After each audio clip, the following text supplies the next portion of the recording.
ये देख लो, ये सवाल आज की क्लास का सबसे मुश्किल सवाल है, और जो बच्चा इस सवाल को कर देगा ना, मैं समझूंगा कि उसका लेवल अलग है, बाकी सब तो कबाड़ा है। उसका लेवल अलग है, बाकी सब तो कबाड़ा है।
देखें,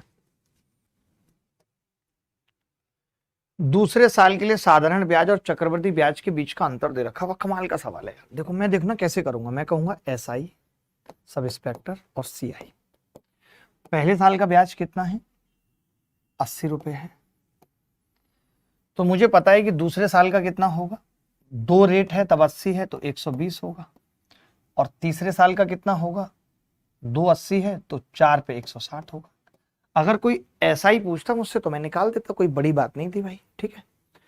अब आप समझना, इसने एक बात और कह दी। एक बात मुझे पता है कि CI पहले साल का 80 होगा, लेकिन दूसरे साल में इसने अंतर 12 दे दिया, यानी कि 120 तो ये होगा ही होगा, 12 और है। अब आपको ये समझना है ये 12 ब्याज आया किस पे है। आप कहेंगे ये 12 ब्याज 80 पे आया 12, और सेकेंड ईयर में रेट कितनी थी, 3, यानी जब 3 थी तब 12 आया है। वहीं जब ये 4 होती तो 16 आएगा, यानी इस 80 पे यहां पे ब्याज 16 आएगा भाई, 16 आएगा। अब आप एक चीज और देखोगे कि यार 80 पे 16 आ रहा है, 80 पे कितना आ रहा है, 16, यानी 1/5 है।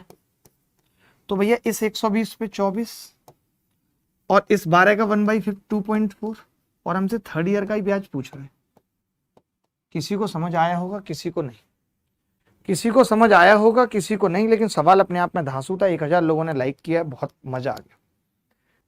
3 वर्षों के लिए ब्याज दर इतनी है, तो तीसरे वर्ष का चक्रवृद्धि ब्याज निकालो। दोबारा बता दो, मुझे पता है एक बार में नहीं आया होगा, दोबारा देख लो। देखो मैंने कहा अगर ब्याज 2 3 4 है और पहले साल का ब्याज 80 है, तो 3 की वैल्यू 120, पहले ये समझो, और 4 की वैल्यू 160। ये तो हो गया आपका SI। अब आप कह रहे हो CI निकालना है, तो पहले साल तो 80 ही होगा, दूसरे साल खुद बता रखा है कि अंतर 12 है, यानी 12 रुपए ब्याज मिला है। तो ये 12 रुपए ब्याज 80 पे मिला है, कब, जब रेट 3 थी, सेकेंड ईयर में 3 थी। तो अब 80 पे जब रेट 4 होगी तब कितना मिलेगा, 3 चौक 12, 4 चौक 16, तो तब 16 मिलेगा। लेकिन 80 पे मिल रहा है भैया 16, 1/5। इस 120 पे भी तो मिलना है 24, इस 12 पे भी मिलना है 2.4। बात खत्म।